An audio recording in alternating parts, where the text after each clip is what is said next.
Ele escreveu seu nome no futebol brasileiro e depois escreveu seu nome no futebol de Criciúma, no Criciúma Esporte Clube. Meu convidado de hoje é Alexandro Carvalho Lopes. Não sabe quem é? Não lembrou? Não ligou o nome à pessoa? Então vamos de novo. Meu convidado de hoje é o Alex Maranhão. Bem-vindo, Maranhão. Obrigado, Maga. É um prazer estar aqui no seu podcast, né? Finalmente aconteceu. Alguns imprevistos, Alguns imprevistos. E começa mais uma edição desse podcast que a gente começa com água.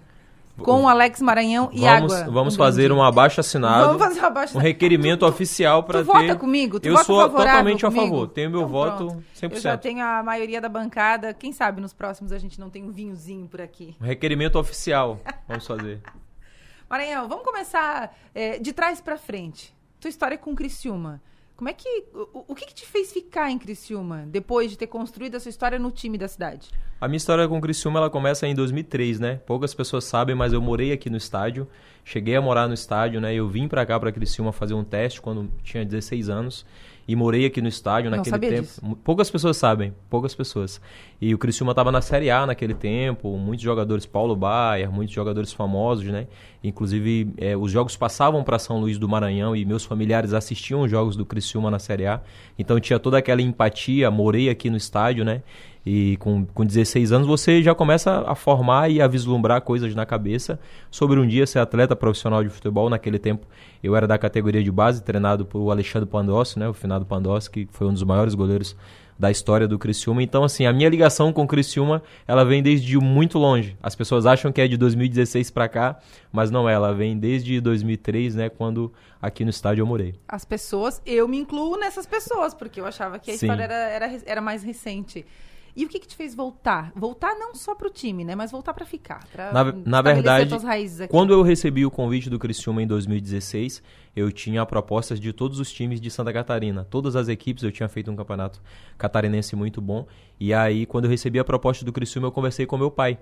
Eu falei, olha pai, eu tô com algumas situações na mesa para decidir e uma das propostas é do Criciúma. E aí ele falou para mim, olha, você vai voltar e vai dar seguimento na tua caminhada com o Criciúma. Eu gostaria muito de te ver novamente com a camisa do Criciúma. E aquilo pesou muito na minha decisão. Imagina. Né? Você acaba botando tudo no pacote, família, carreira, profissional. O pedido do pai, né, de poder voltar a ver você novamente. Eu tinha fotos enquanto jovens com a camisa do Criciúma. É como fechar um ciclo, né? Era como uma continuidade. Começo, na verdade, era uma continuidade daquilo que eu comecei a construir em 2003, quando joguei aqui na categoria de base, né? Então, eu decidi voltar, aceitei o convite do Criciúma e aí fiquei de 2016 até 2019, né? Foi uma jornada fantástica. Eu falo que talvez foi a maior aventura da minha carreira profissional, foi representar o Criciúma por tanto tempo, representar toda a nossa região, tudo que construí, tudo aquilo que o Criciúma me deu, foi uma loucura assim muito grande. E aí, o que te fez escolher Criciúma para ficar de verdade? Vou morar em Criciúma, vou ficar por aqui. Primeiro, assim... Além da gente, claro, né? Obviamente. Tudo isso, né? Tem tudo isso. Isso envolve pesa, todo um né? pacote. O pacote pesa. é muito grande. E assim, eu morei 6 anos em Barueri, nós morávamos ali na região de Alphaville e é aquela loucura, né? Tu não sabe quem é teu vizinho, tu não para, é correria 24 horas, São Paulo, 24 horas, loucura. E quando eu cheguei aqui em Criciúma, a primeira coisa que me encantou, quando eu voltei em 2016, eu havia sido assaltado 2 vezes em São Paulo, nós tivemos questão de assalto com arma na cabeça e tudo, foi bem pesado assim, familiar, né? Quando a gente chegou aqui, as casas não tinham muro. E aquilo assim me impactou. Eu falei assim, gente, como pode uma cidade desse tamanho, os carros dormem na rua, uma cidade muito segura, muito tranquila para criar filhos, um povo muito educado, muito cordial. Então tudo isso assim, nós sentimos aqui um acolhimento familiar que eu não senti nos outros lugares. Realmente Criciúma me abraçou a minha família, trata muito bem a mim, a minha esposa, ao meu filho. Então assim, a minha ligação, meu elo com a cidade, ele foi aumentando cada vez mais. E ele se mantém agora, ele que se você mantém, não tá mais jogando, exatamente. Enfim, mas hoje eu posso desfrutar, digo, né? Quando eu jogava, eu não podia desfrutar tanto, porque enquanto atleta profissional, as coisas têm que ser bem regradas, né? E a torcida cobra, né? Aqui o povo é muito fanático, muito fanático. Então, assim, hoje eu posso desfrutar um pouco mais daquilo que a cidade pode nos oferecer. E a torcida te aborda? Os torcedores te abordam ainda hoje pra relembrar aquele período, pra pedir foto, enfim, pra... O torcedor do Criciúma, eu falo que ele é muito saudosista, né? Ele tem, no próprio hino fala que tem relembrando os heróis do passado, né? E recentemente eu era o último atleta a ter feito 3 gols com a camisa do Criciúma.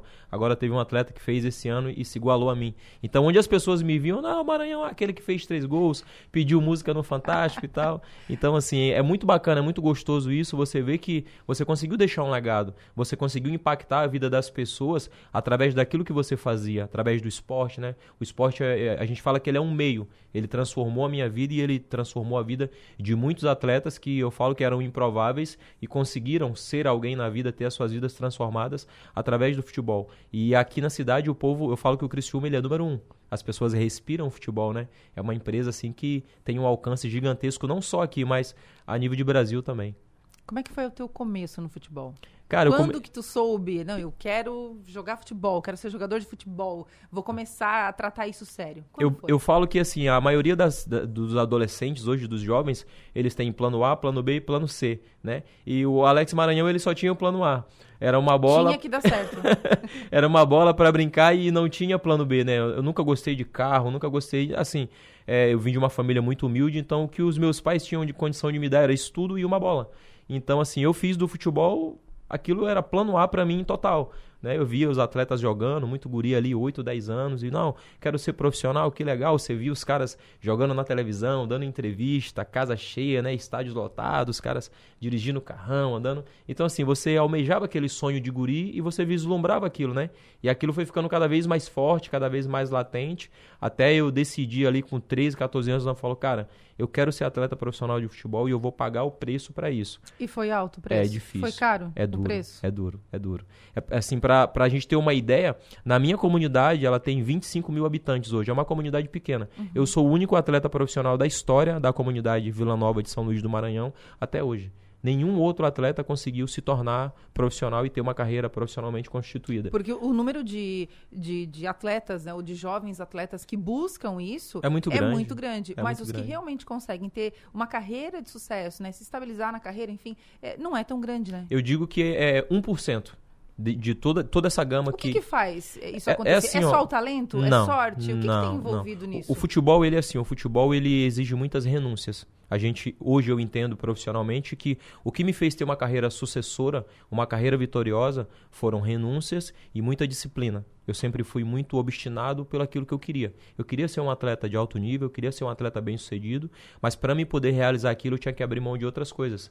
Não podia ter baladinha com a rapaziada do final de semana, não podia estar até 2, 3 horas da manhã na rua, tinha que comer regrado para estar com peso, percentual de gordura em dia, tinha que treinar muito. E eu comecei a identificar isso. E eu vi que os meus amigos que não faziam isso, eles estavam ficando para trás. Porque aí cai o rendimento em todos os Afeta aspectos, diretamente. Né? O atleta, ele vive da físico. máquina. Ele vive da máquina. A máquina é o corpo. Por exemplo, um escritor, um diretor, um médico, um palestrante, ele ganha dinheiro pensando ou com outras maneiras. O atleta, ele ganha dinheiro com o corpo, com a máquina. Se a máquina não estiver em dia, você não vai conseguir performar. Sabes que, às vezes, eu fico pensando, né? Eu não treino 5 dias na semana, né?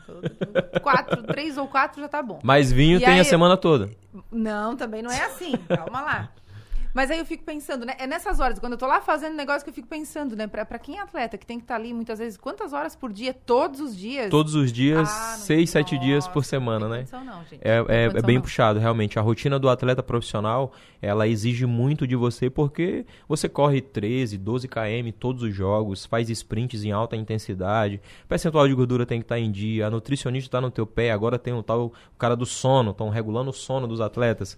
Então, 10 horas tem que estar na cama, já tem que estar no bercinho. E tudo isso, né? Tudo isso você tá falando pra um guri de 20, uma pessoa de 23, 24 anos, que tá na flor da idade, tá com os hormônios à flor da pele, o cara quer ter vida social, quer viver. Então eu penso que o mais difícil é você conseguir conciliar o teu lado social, o lado humano, com o lado profissional, daquele cara que vai ter que entregar resultado, que vai ter que performar. Eu acho que você conseguir juntar tudo isso num pacote só e entregar resultado, aí você consegue ser um profissional bem-sucedido. Você mencionou o trabalho de nutricionistas.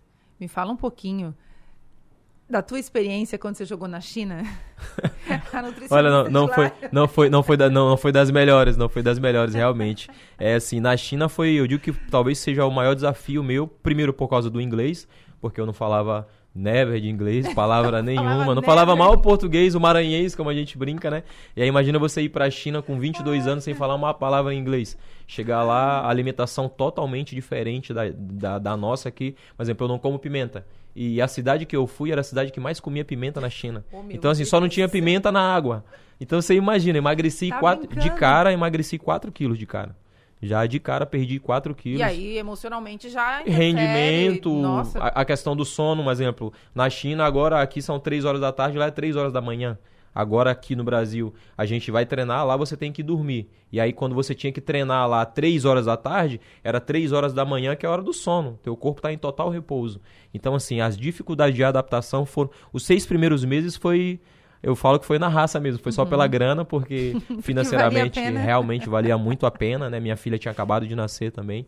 Então, assim, foi um desafio muito grande, mas o brasileiro é aquela coisa, a gente brincava assim, eu sou brasileiro, eu não desisto nunca. Se adapta, eu vou né? me adaptar, e aí você vai, né? Eles têm lá as culturas dele, né? O chinês tem, come carne de cachorro, come escorpião, come cobra, come os insetos, né? Eles fritam os insetos, isso é uma peculiaridade da culinária chinesa, e aí eu olhava aquilo ali, eu falava assim, cara, que saudade do feijão com arroz da mãe, lá do Maranhão, né? Do café com leite, né? E aí foi engraçado, porque quando eu voltei pro Brasil em junho, eu passei 15 dias de férias em junho, né? Aí vim pro Brasil, vou matar a saudade da comida. Quando eu voltei, aí levei farinha, levei feijão, levei café nosso, levei um monte de coisa. Eles... maranhense... Total, né? Que era pra poder fazer a base, mas foi uma experiência, assim, bem massa. Ô, Maranhão, eu quero saber de uma história recente que aconteceu na cobertura de um jogo, que foi você, o Rafael Niero e o Enio Bis. Vem bomba aí, certeza. Da Ariquemes. É Ariquemes, né? O nome da cidade. Me conta essa... essa daí foi denominada a Missão dos Vikings Espaciais. O nosso comandante, Adelô Lessa, ele deu essa missão para irmos cobrir o jogo da Copa do Brasil. Ele só deu essa missão pros fortes. Né? Não, ali só os fortes para sobreviver, né? E aí eu falo que assim, ó, quando a gente... Até Congonhas, que fomos Porto Alegre e Congonhas, e aí quando chegamos em Congonhas ainda estávamos dentro da civilização normal, tava tudo ok. Quando a gente chegou em Manaus, né, quando a gente chegou no aeroporto de Manaus e olhamos pro lado, já tinha os garimpeiros do nosso lado, e eles estavam em viagem, né, já com mala, com tudo, e estavam indo pro garimpo, e estavam do nosso lado. Aí eu virei pro Rafa e falei assim, Rafa, nós já não estamos mais no Brasil. Então... E aí, quando chegamos em Ariquemes, cara, assim, ó, apesar de ser muito parecido com o Maranhão, né, mas uma diversidade muito grande de pessoas e a maneira culinária, muito calor, né, a gente acostumado com friozinho, o clima nosso aqui chegou lá, muito calor, mas foi assim, foi uma aventura... Foram quantos dias de estrada? Ficamos, olha, de viagem foi 3 dias, só de viagem, né, foi... surreal, assim, uma coisa... sensacional. Cara, foi uma aventura muito, muito louca, eu falo, muito louca. Do timaço aí, eu acho que foi uma das melhores que teve. E aí teve um episódio com uma caixa de som também lá, não foi lá? Não, chegou lá na hora de fazer a transmissão do jogo, o cara colocou uma caixa de som do lado do comentarista esportivo. Aí o comentarista esportivo, pra poder fazer os comentários, tinha que gritar e ninguém conseguiu ouvir. Falou, o que aconteceu com a Voz do Maranhão? Eu falei, cara, o cara botou uma discoteca do meu lado aqui, não tem como a gente fazer os comentários. Tava gritando. Tava gritando e não saía bem baixinho o som. Por falar em comentarista, quando nasceu o Maranhão comentarista, como é que você descobriu essa habilidade? Olha, eu digo que... Porque é como se tu estivesse ali desde sempre, assim, né? Completamente entrosado. Ele foi criado, na verdade, né? Surgiu aí do Rafa, do Adelô, né? O próprio Arthur também. Eu já tinha recebido convites para trabalhar na comunicação, mas nunca me passou pela minha cabeça, né? A ideia era trabalhar na minha empresa e fazer alguma coisa voltado para o meio esportivo para jovens. Eu acho muito bacana, eu tenho essa ligação muito forte com os jovens, né? Ou na categoria de base, ou como gestor, alguma coisa. Mas eu recebi o convite e era algo novo para mim, porque eu não tenho nenhum curso, eu não tenho nenhuma formação como jornalista esportivo. E aí eu me fazia esse questionamento. Eu falava, gente, eu não tenho nenhum curso, eu não tenho nenhuma formação, como é que eu vou aceitar esse convite, né? Mas aí a gente volta para aquela mesma situação do brasileiro, né? Que ele encara os desafios. E aí conversei com algumas pessoas próximas minhas, né? Da família, e as pessoas, Alex, vai, cara, se joga, se permite, né? É uma coisa nova na tua vida. E aí eu entrei de cabeça, né? Como comentarista esportivo da Som Maior e assim, a aceitação foi muito bacana, tô aprendendo muito, tô cercado de pessoas muito competentes que me ajudam demais assim no crescimento, né, no aprendizado e estamos aí. Deu frio na barriga no começo? Não. Olha, deu. No começo eu tinha medo de falar algumas bobagens, né? A gente falava, né? Falava assim, vou dizer falar algumas merda aí, as pessoas vão me cobrar na rua, né? E aí Cobraram? Sim, não, cobraram, as pessoas cobravam, né? Cobram. E tipo, o pessoal fala, poxa, vocês têm que criticar mais, você não critica muito, você não é tão corneteiro assim. Eu falo, não, cara, essa não é a nossa linha, né? Eu tenho muito respeito pelas pessoas que fazem o esporte, os profissionais que estão ali, porque eu vivi 22 anos isso. Então você se expõe muito. Tem até um episódio meu que, quando eu cheguei aqui em 2016, teve um comentarista esportivo de uma rádio aqui da cidade, que era muito ouvido, muito famoso no tempo, que eu estava no táxi indo do Apollo, que era o hotel onde os jogadores ficavam, para o CT do Criciúma, na semana da minha apresentação. E o taxista não sabia quem era eu. Eu não tinha chegado, ele não me conhecia, e eu estava escutando o táxi. E aí, estava escutando o rádio dentro do táxi. E aí, no rádio, o comentarista dessa rádio falou, olha, o Criciúma contratou o Alex Maranhão, um jogador aí que veio. Esse jogador não vai durar 3 meses aqui no Criciúma. Ele não tem cacife para vestir a camisa do Criciúma, um jogador que veio do Guarani da Palhoça. E aquilo me cortou o coração, porque eu havia acabado de chegar na cidade, cheio de sonhos. Imagina você estar num time pequeno e vem para um time grande, prospectando coisas, vem coisas na tua cabeça, contratos melhores, crescimento. É como se você passasse uma faca naquela fita, né? E aquilo me machucou muito, mas ao mesmo tempo que me machucou, aquilo gerou uma força tão grande em mim que assim, eu vou fazer a coisa dar certo, não para mostrar para as pessoas, mas para mostrar para mim mesmo que eu era capaz, né? E o final da história todos nós já sabemos, né? Depois ele até me pediu desculpas, quis marcar uma entrevista comigo, mas eu nunca tive contato com essa pessoa que fez isso comigo assim que eu cheguei aqui. E quando eu aceitei o convite da Som Maior, eu me dispus a não fazer isso com nenhum profissional. Mas eu ia te perguntar exatamente isso, porque agora tu estás desse lado. Exatamente. Tu mudou o lado do balcão, né? Tu tá comentando, observando, avaliando, analisando. Mas o atleta, ele acostuma a ouvir uma crítica, enfim, ele acostuma com isso ou não? Ele é preparado para isso? Ou mesmo sendo preparado, ele sofre? Assim, o atleta ele é um ser humano, né? Ele tem sentimentos igual um pedreiro, um massagista, um encanador, é um ser humano igual a todos nós. Então, assim, ser humano nenhum gosta de ouvir críticas. Óbvio, a profissão do atleta profissional é o quê? É uma figura pública. E como figura pública, você sabe que você está sujeito à opinião pública. Agora, a opinião pública, ela não dá direito de você ofender o pai, o marido, o ser humano, os filhos daquela pessoa que estão ouvindo. A partir do momento que você pega o microfone, você está falando, a palavra ela é uma flecha. Depois que ela vai, influencia muita gente, influencia, né? Você forma a opinião de muitas pessoas. E eu via muito isso, as pessoas fugindo do profissional e entrando no pessoal. Ah, a Maga é má pessoa, a Maga é uma má esposa, a Maga é uma má mãe, uma má apresentadora. Eu acho que a gente não tem esse direito enquanto formador de opinião. A gente tem o direito da análise, do julgamento e até da crítica, mas desde que seja uma crítica profissional sobre o que está acontecendo. Um exemplo, com referência aos atletas, o jogo, a análise do jogo. A minha avaliação ela é do campo, sempre do campo. Ela nunca vai passar do campo porque esse direito eu não tenho de ofender o ser humano, o cidadão, o pai, porque eu já tive naquele lugar. Né? E aí, eu até brinco, às vezes, quando o Criciúma perdia jogos, a gente chegava no Marista, né? Meu filho estuda no Marista, aí os amiguinhos falavam assim, poxa, Alex Júnior, o time do teu pai perdeu de novo, vai ganhar quando? Sim, mas meu filho chegava em casa, poxa, papai, o Criciúma tem que ganhar porque os meus amigos ficam perguntando que você não fez gol e o time não ganhou. Então, assim, você vê o tamanho da dimensão, da responsabilidade que você carrega quando você pega o microfone e forma uma opinião negativa sobre uma pessoa. É como se você estivesse amaldiçoando a vida dela. E eu tenho todo esse cuidado para quê? Para fazer análise, procurar ser justo nas minhas análises, não ferir o cidadão. Porque dá para falar o que dá para melhorar no time, naquela escalação, na estratégia que o treinador usou, sem ofender ninguém, né? Com certeza, eu penso assim, Maga, eu vejo que é possível, só que dá trabalho fazer isso. E as pessoas, às vezes, elas vão no que é mais fácil. O que é mais fácil? É você criticar, é você apontar o dedo, do que você elogiar, do que você validar o trabalho das pessoas. Eu sigo muito essa linha de validar o trabalho que é feito. Por quê? Porque eu estive lá dentro 22 anos. Eu sei o quanto é difícil você ficar longe da esposa, viagens por cima de viagens. Tem semanas aqui, algumas pessoas não sabem. O Criciúma é uma das equipes que mais viaja no Brasil. A logística aqui é horrível, porque o Criciúma, para ele iniciar a viajar, ele né? vai a Floripa, aí começa a viajar. Ou ele vai a Porto Alegre para começar a viajar, entendeu? As pessoas não sabem disso, mas é fato, é verdade. O Criciúma, ele viaja em dobro, porque ele vai a Floripa e volta para poder começar a viajar. Então, tem semanas que você passa um dia em casa e 6, 7 dias no hotel. Sem ver esposa, sem ver filho, sem ver ninguém.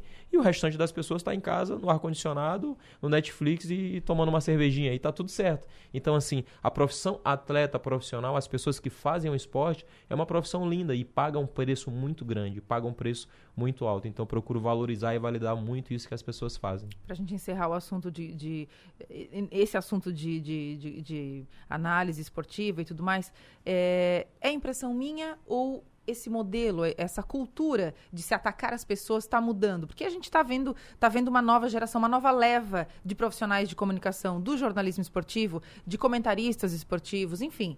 E eu tiro aqui pelo Timaço e outros da cidade aqui que fazem um trabalho tão bom nesse aspecto.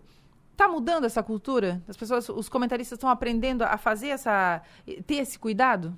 Olha, Maga, eu digo assim, que as pessoas que fazem que cometem esse tipo de atitude, elas estão perdendo espaço, né? Porque o futebol está mudando, as análises estão mudando e as pessoas que fazem um esporte de alto rendimento hoje, elas também estão mudando. Então, assim, eu acho que é uma questão de mentalidade da gente, né? E também de quem contrata, das pessoas que fazem o esporte, de entender que as pessoas que vão fazer esse tipo de análise, elas têm que ter senso, né? Eu digo, acho que até pudor. Por quê? Porque ali existem pessoas, ali existem sentimentos, ali existem sonhos. Então, eu acho que essa questão da crítica ferrenha, como era antigamente, o fulano de tal não serve, o fulano de tal tem que trabalhar na carroça, tem que carpir um terreno. Eu acho que não cabe mais isso, né? Nós estamos numa evolução constante e eu acho que o mercado ele não está mais dando espaço para pessoas que trabalham assim.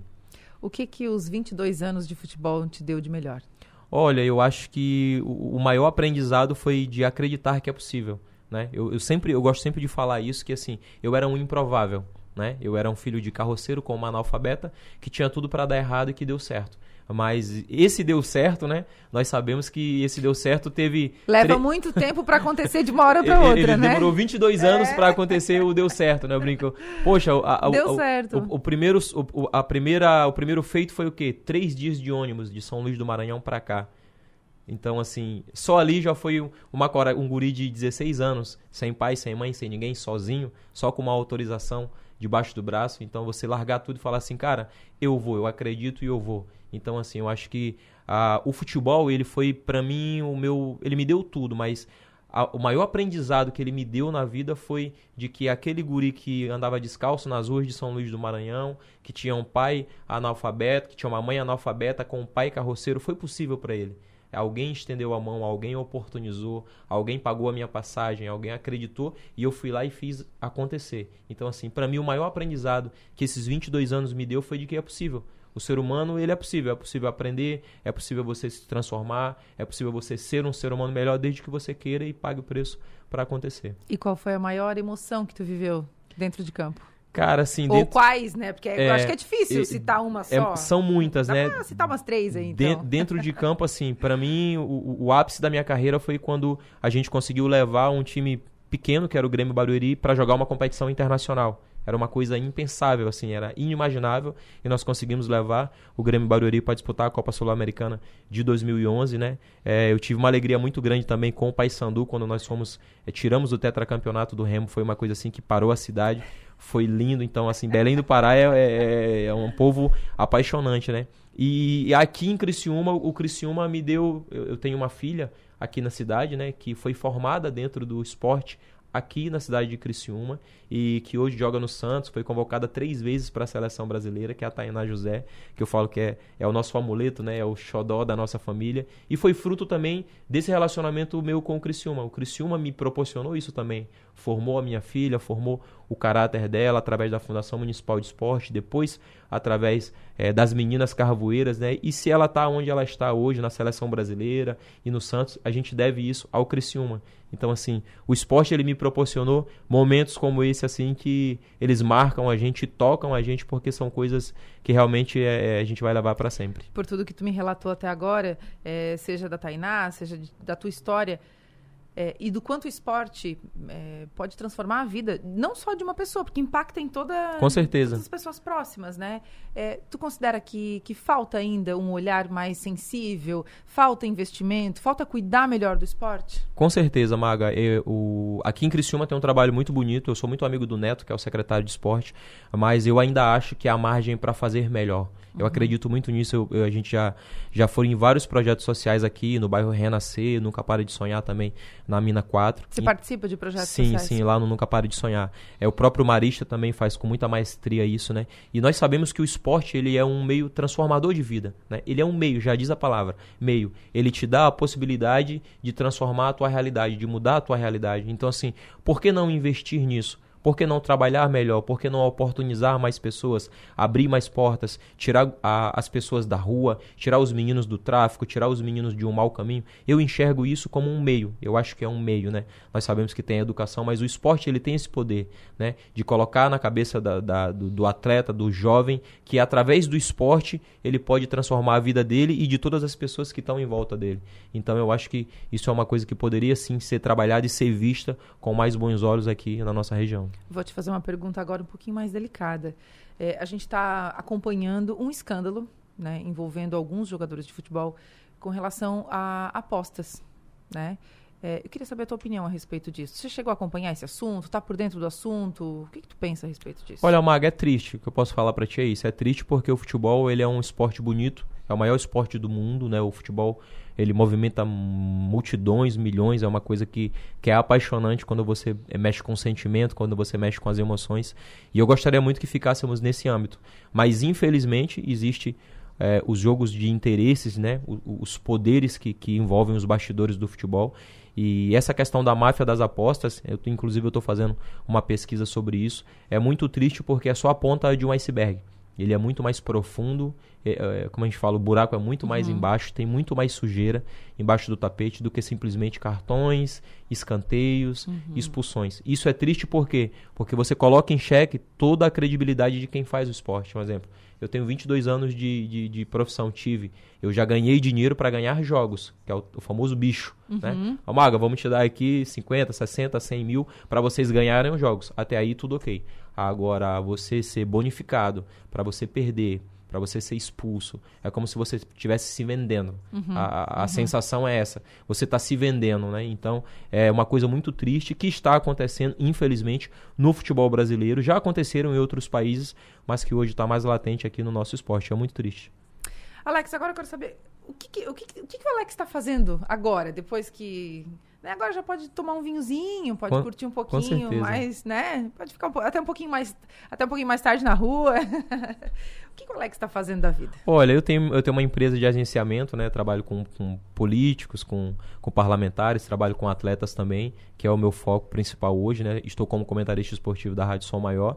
E assim, no tempo livre, eu sempre gosto de aproveitar, fazer as coisas que eu não fiz enquanto atleta. Sair para tomar um vinho, vou no Varandas, vou na Cantina Vetorazzi, tem os amigos da cidade, no Montaltino. E assim, eu sempre curti muito isso, né?